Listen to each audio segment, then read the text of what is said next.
بسم الله الرحمن الرحيم لقد صدق الله رسوله الرؤيا بالحق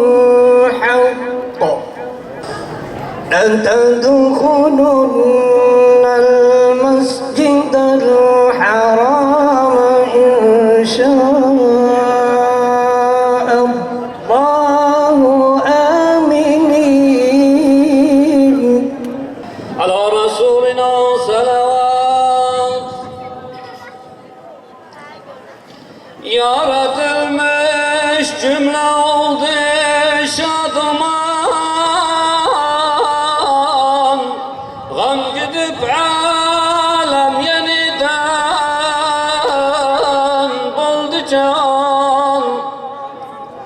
Cümle zarrat-ı cihan edip seda,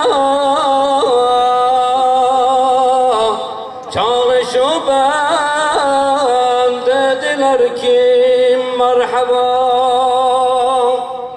Kışın şiddetinden sonra, kışın karından, soğuğundan, yağmurundan, fırtınasının şiddetiyle ölen yeryüzü toprağını Allah nasıl baharla diriltiyorsa, cehaletin, küfrün sapıklığıyla ölmüş insanlığı Allah Hazreti Muhammed ile diriltti.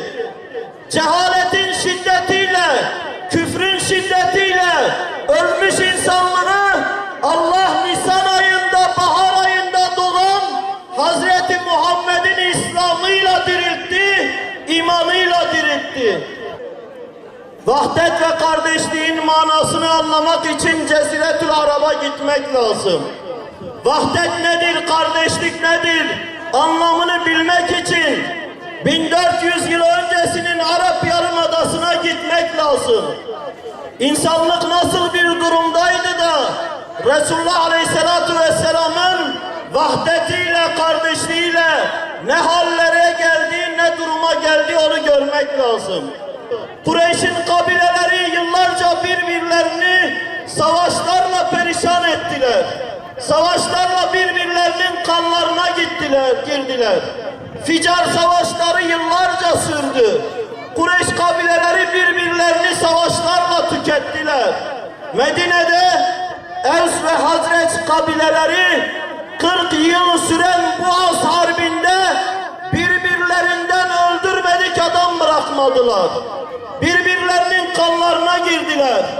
Kabileler birbirlerini öldürüyordu şehir içlerinde 40 yıl süren savaşlarla. Ama değerli kardeşler, Allah peygamberini Kur'an ile gönderdi, İslam ile gönderdi, iman ile gönderdi ve insanlar arasında kardeşlik tesis etti. O birbirlerini 40 yıl boyunca öldüren insanlar bir anda İslam'a girince birbirlerinin yerine can verecek kadar birbirlerini seven kardeşler oldular. Değerli kardeşler, biz niye bu hallere düştük? Biz niye bu hallere düştüğümüzün cevabı işte burada yatıyor. Bizim kalplerimiz çeşit çeşit oldu. Hani Allah-u Teala kafirler için kullanıyor ya Kur'an'da. Estaizu billah. Diyor, tahsabuhum cemi'a ve kulubuhum şetta. Sen onları bir sanırsın. 10.000 kişilik ordu olarak sen onları bir sanırsın. Ama onların kalpleri çeşit çeşittir. Onların kalplerinde dünya var. Onların kalplerinde makam var. Onların kalplerinde kadın var, şehvet var. Kabile ırkı var, ırk taassubu var. Değerli kardeşler, işte bugün biz o hallere düştük. Kimimizin kalbi Kürt oldu. Kimimizin kalbi Türk oldu.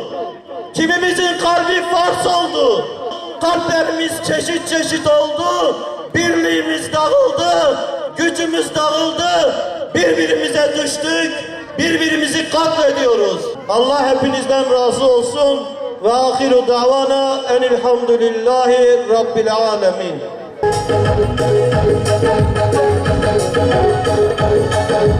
Allahu